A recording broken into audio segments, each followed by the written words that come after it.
To Madagascar.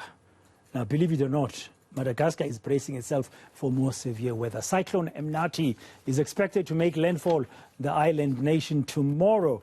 Dozens of people have been killed in tropical storm Dumako last week. This is the third weather phenomenon impacting Madagascar this year since January, starting with Cyclone Batsirai, which struck the southern coast last month. According to Unicef, at least 75,000 people are currently in need of humanitarian assistance in Madagascar. Unicef Madagascar's Chief of Communication is Team Irwin. He's joining us now virtually from Antananarivo, the capital of Madagascar. Mr. Irwin, good afternoon. Thank you very much for your time. Are you already seeing signs of any weather changing there? I understand that Cyclone Emnati's track or path might pass over Antananarivo or near Antananarivo and bring you a lot of stormy, wet weather.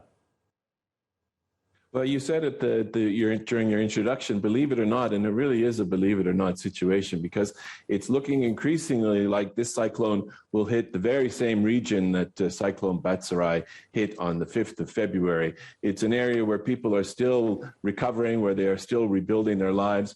As you said, there's been a heavy loss of life as a result of Batsirai, nearly 150 people killed, but many, many more people left homeless. Schools have been damaged and destroyed. Health centers have been damaged and destroyed. And if this storm hits the same region, you can only imagine the suffering that people will experience. And if I could just add, this is in fact the fourth either tropical storm or cyclone to hit Madagascar within the past month. I was about it really has been very, very... It's been a tough 2 months. I was about to say that we had Tropical Storm Anna in the northern parts. Correct. And then you had Dumako last week, not a big cyclone, but it dumped a lot of water as well in the northeastern parts. And now Batsirai south. Now Emnati coming to the south. So how dire is the situation on the ground? What is the United Nations doing on the ground and other relief organizations?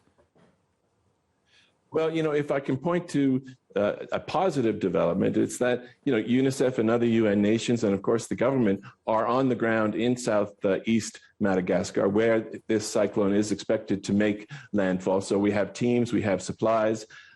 We were also prepared for Batsirai, but we are in a better condition to respond to Emnati. So we'll have a better sense, of course, of what the situation looks like tomorrow evening, or probably even into Wednesday morning. But the response to Batsirai was fairly swift. We were working with the government's emergency crisis department, and of course with other UN agencies.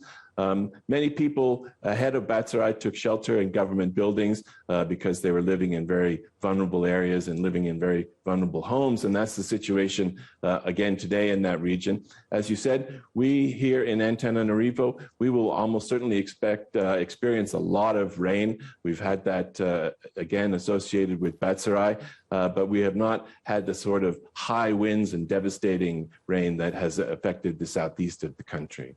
Yeah, numbers-wise, what are you projecting or expecting? I mean, how many people would have to move, for example, to safer areas or buildings in the southeastern part to be safe? And how many people do you anticipate will be affected directly by Cyclone Emnati after it makes landfall tomorrow?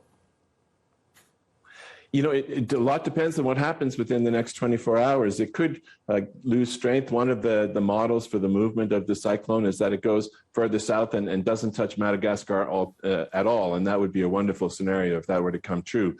But most of the models do show it hitting southeast Madagascar sometime tomorrow evening, very much in the same area that is still recovering from Batsirai. So obviously you're looking at thousands of people who are directly affected. But then, the country as a whole is affected at all. Massive resources are going into responding to this emergency. We need to remember that Madagascar has also got another crisis further south, and that is a very long-running drought, which is creating very high levels of food insecurity and high levels of malnutrition amongst children. And as you were discussing with your previous guests, this country is also getting to grips increasingly with the COVID pandemic. So it's a country which is confronting multiple emergencies, and the UN and other partners are doing everything that they can to support the government.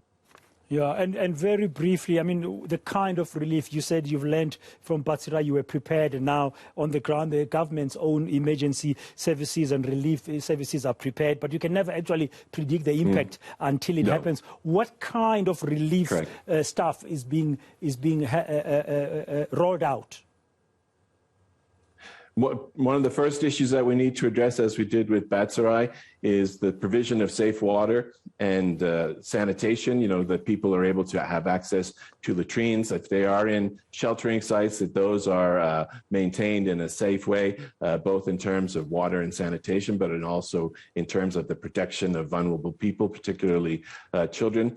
You don't want a disaster such as a cyclone to turn into a long-term emergency as a result of waterborne diseases. So safe water and sanitation is number one, and then shelter and food, of course, and there are other UN agencies working to address those.